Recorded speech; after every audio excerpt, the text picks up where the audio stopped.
The biggest risk is not taking any risk. Don't discount yourself, no matter what you're doing. Everyone has a unique perspective that they can bring to the world. Nothing influences people more than a commendation from a trusted friend. People developed planes first and then took care of flight safety. If people were focused on safety first, no one would ever have built a plane. Advertising works most effectively when it's in line with what people are already trying to do. If you don't risk anything, you risk everything. I think a simple rule of business is, if you do the things that are easier first, then you can actually make a lot of progress. If things aren't breaking, then you're not moving fast enough. People learn by making mistakes. When you want to change things, you can't please everyone. If you do please everyone, you aren't making enough progress. People can be really smart or have skills that are directly applicable, but if they don't really believe in it, then they are not going to really work hard. If you actually do something you love, it's a lot easier and takes on a lot more purpose. We're really at this point where we can take a step back and think about the next big things that we want to do. You grow more when you get more people's perspective. People think innovation is just having a good idea, but a lot of it is just moving quickly and trying a lot of things. If we want to have the biggest impact, the best way to do this is to make sure we always focus on solving the most important problems. My number one piece of advice is, you should learn how to program. The question I ask myself like almost every day is, am I doing the most important thing I could be doing? The biggest risk is not taking any risk. In a world that's changing really quickly, the only strategy that is guaranteed to fail is not taking risks. Find that thing you are super passionate about. Move fast, take risks. It's okay to try big things. You're better off trying something and having it not work and learning from that than having not done anything at all. Move fast and break things. Unless you are breaking stuff, you are not moving fast enough. I mostly build stuff that I liked. People influence people. Nothing influences people more than a recommendation from a trusted friend. A trusted referral influences people more than the best broadcast message. A trusted referral is the holy grail of advertising. The most important thing is to keep your team as small as possible. What Facebook stands for in the world is giving people a voice and spreading ideas and rationalism. We've changed our internal motto from move fast and break things to move fast with stable infrastructure. If Facebook were a country, it would be the 8th most populated in the world, just ahead of Japan. Having two identities for yourself is an example of a lack of integrity. Our goal is not to build a platform, it's to be across all of them. The trick isn't adding stuff, it's taking away. So many businesses get worried about looking like they might make a mistake, they become afraid to take any risk. I'm trying to make the world a more open place by helping people connect and share. We should have a society that measures progress not just by economic metrics like GDP, but by how many of us have a role we find the meaningful. We should explore ideas like universal basic income to make sure everyone has a cushion to try new ideas. Don't discount yourself, no matter what you're doing. There's a difference between being obsessed and being motivated. My friends are people who like building cool stuff. We always have this joke about people who want to just start companies without making something valuable. There's a lot of that in Silicon Valley. I would only hire someone to work directly for me if I was willing to work for that person. I'm here to build something for the long term. Anything else is a distraction. We have a pretty ambitious goal for the world. What we think will make the web better. What we think will make all these businesses that integrate with us run more effectively. I think if we stay focused on doing that, that's really the main thing that we need to do. When you give everyone a voice and give people power, the system usually ends up in a really good place. So, what we view our role as, is giving people that power. Almost any mistake you can make in running a company, I've probably made. My goal was never to just create a company. A lot of people misinterpret that, as if I don't care about revenue or profit or any of those things. But what not being just a company means to me is not being just that, building something that actually makes a really big change in the world. There is a huge need and a huge opportunity to get everyone in the world connected, to give everyone a voice and to help transform society for the future. The scale of the technology and infrastructure that must be built is unprecedented, and we believe this is the most important problem we can focus on. I'd like to show an improved product rather than just talk about things we might do. Facebook was not originally created to be a company. It was built to accomplish a social mission to make the world more open and connected. In a recent survey of millennials around the world asking what most defines our identity, the most popular wasn't nationality, ethnicity, or religion. It was citizen of the world. That's a big deal. Every generation expands the circle of people we consider one of us. And in our generation, that now includes the whole world. This is the struggle of our time. The forces of freedom, openness, and global community against the forces of authoritarianism, isolationism, and nationalism, forces for the flow of knowledge, trade, and immigration, against those who would slow them down. The Hacker Way is an approach to building that involves continuous improvement and iteration. Hackers believe that something can always be better, and that nothing is ever complete. I think that people just have this core desire to express who they are. And I think that's always existed. Companies face a handful of different risks, whether it is competitors or different market environments. But I think that people focus way too much on competitors and not enough on their own execution. I think that more flow of information, the ability to stay connected to more people, makes people more effective as people. And I mean, that's true socially. It makes you have more fun, right? It feels better to be more connected to all these people. You have a richer life. We look for people who are passionate about something. In a way, it almost doesn't matter what you're passionate about. What we really look for when we're interviewing people is what they've shown an initiative to do on their own. I think as a company, if you can get two things right, having a clear direction on what you are trying to do and bringing in great people who can execute on the stuff, then you can do pretty well. The question I ask myself like almost every day is, am I doing the most important thing I could be doing?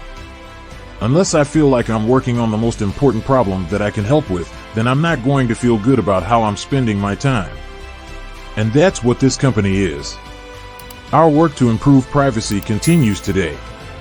With a generation of younger folks who have thrived on the success of their companies, there is a big opportunity for many of us to give back earlier in our lifetime and see the impact of our philanthropic efforts. There are a few other things that I built when I was at Harvard that were kind of smaller versions of Facebook. A squirrel dying in front of your house may be more relevant to your interests right now than people dying in Africa. I started the site when I was 19. I didn't know much about business back then.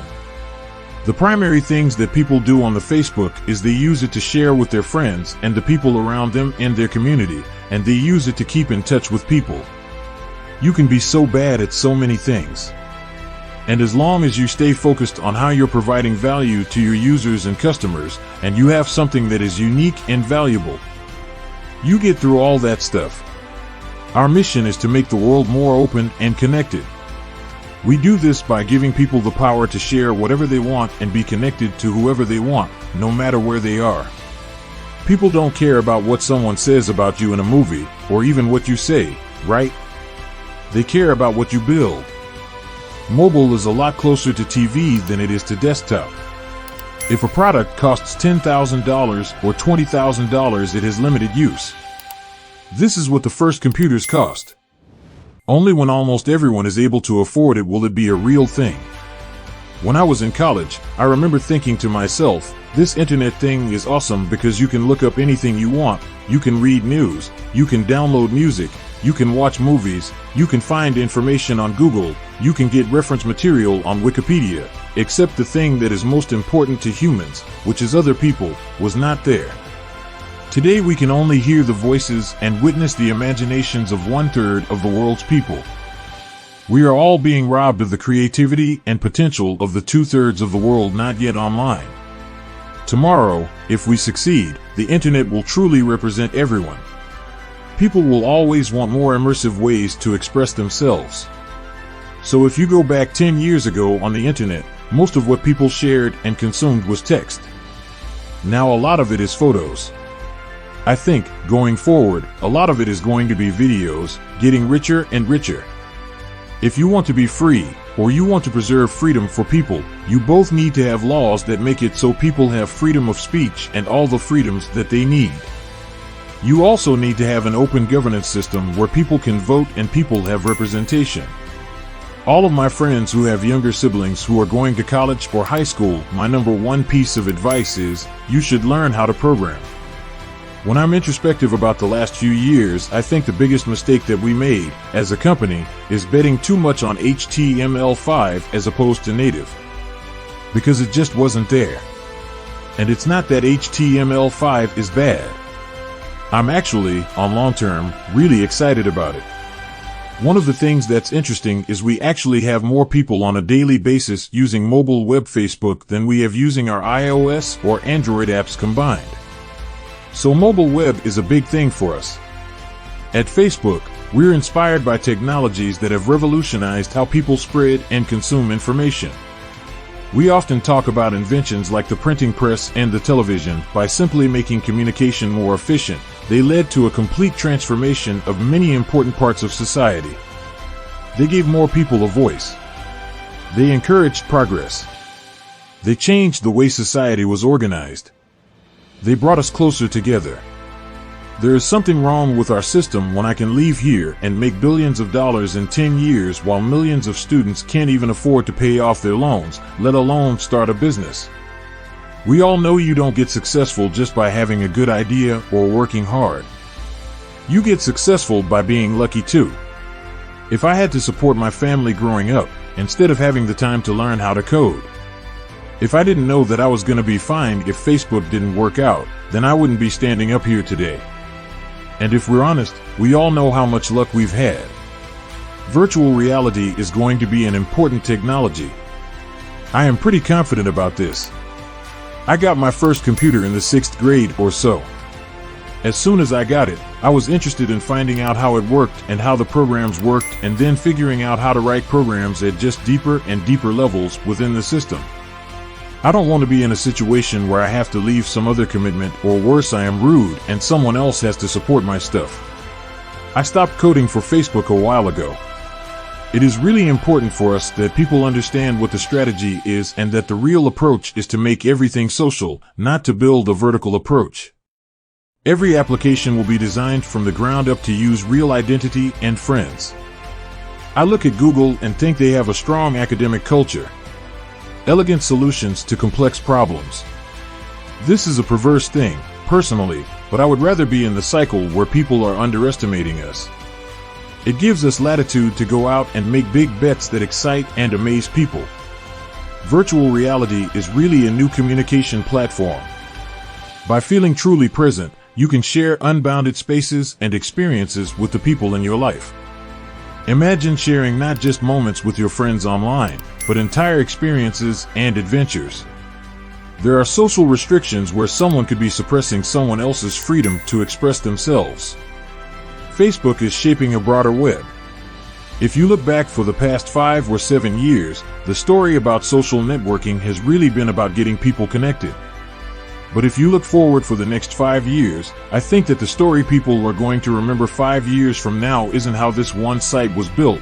It is how every single service that you use is now going to be better with your friends.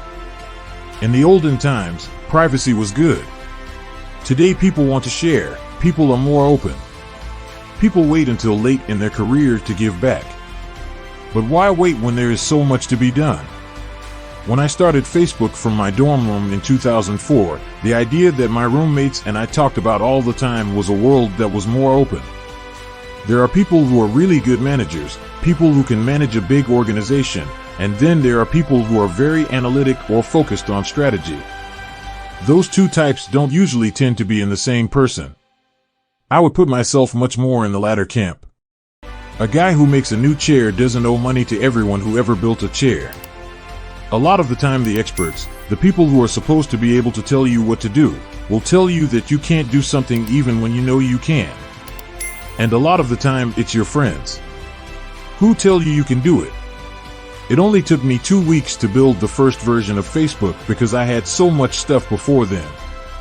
The thing that we are trying to do at Facebook is just help people connect and communicate more efficiently. I think there's confusion around what the point of social networks is. A lot of different companies characterized as social networks have different goals. Some serve the function of business networking, some are media portals. What we're trying to do is just make it really efficient for people to communicate, get information, and share information. I know it sounds corny, but I'd love to improve people's lives, especially socially. Making the world more open is not an overnight thing. It's a 10 to 15 year thing. Connecting the world is really important, and that is something that we want to do. That is why Facebook is here on this planet. We used to write this down by saying, move fast and break things. And the idea was, unless you are breaking some stuff, you are not moving fast enough. I think there's probably something in that for other entrepreneurs to learn, which is that making mistakes is okay. At the end of the day, the goal of building something is to build something, not to not make mistakes. We also have a dog. His name's Beast. He's a sheepdog. He's super cute. I love him. Right now, with social networks and other tools on the internet, all of these 500 million people have a way to say what they're thinking and have their voice be heard. So many businesses get worried about looking like they might make a mistake. They become afraid to take any risk. Companies are set up so that people judge each other on failure. I am not going to get fired if we have a bad year. Or a bad 5 years. I don't have to worry about making things look good if they're not. I can actually set up the company to create value. People often say that it is easier to predict the way things are going to be 10 to 20 years in the future than to predict how it is going to be 3 years from now. This is our commitment to users and the people who use our service, is that Facebook's a free service. It's free now. It will always be free. We make money through having advertisements and things like that. The world is changing so quickly, with mobile stuff and different platforms emerging, that I think it's more likely that the biggest competitor for Facebook is someone that we haven't heard of. What that means for us is that we should just really stay focused on what we're doing. I think people tend to be worried about every new technology that comes along. Facebook is uniquely positioned to answer questions that people have, like, what sushi restaurants have my friends gone to in New York lately and liked? These are queries you could potentially do with Facebook that you couldn't do with anything else. We just have to do it. If there is a bug in your code, then you have to drop everything you're doing and go fix it. Hollywood has nothing to do with real life. The question isn't, what do we want to know about people? It's, what do people want to tell about themselves? While we generally believe in free speech and giving everyone as much ability to speak as possible, in practice there are lots of barriers to that, whether it's legal restrictions, technological restrictions, or you can't share what you want if you don't have access to the internet. I try to shrug it off as a minor annoyance that whenever I do something successful, every capitalist out there wants a piece of the action. I made so many mistakes in running the company so far. Basically any mistake you can think of I probably made. I think, if anything, the Facebook story is a great example of how if you're building a product that people love, you can make a lot of mistakes in terms of doing work and in terms of learning and evolving as a person. You just grow more when you get more people's perspectives. I really try and live the mission of the company and keep everything else in my life extremely simple. It occurred to me that building a company was the best way to align a group of people towards building something great. And it's a good organizational structure where you can really reward people. If they're building something that's good, you work with partners and reward them if the product that you're developing work well. It's a good way to get the best people involved to build something very good. Look at the way celebrities and politicians are using Facebook already. When Ashton Kutcher posts a video, he gets hundreds of pieces of feedback. Maybe he doesn't have time to read them all or respond to them all, but he's getting good feedback and getting a good sense of how people are thinking about that and maybe can respond to some of it. I think video is a mega trend, almost as big as mobile. The only meat I eat is from animals I've killed myself. On engagement, we're already seeing that mobile users are more likely to be daily active users than desktop users. They're more likely to use Facebook 6 or 7 days of the week. I hope that Facebook and other internet technologies were able to help people Just like we hope that we help them communicate and organize and do whatever they want to every single day. But I don't pretend that if Facebook didn't exist, that this wouldn't even be possible. Of course, it would have. Berlin definitely has one of the most vibrant of the startup scenes that I have seen. Not really just across Europe, but across the whole world in terms of cities. It's an interesting dynamic.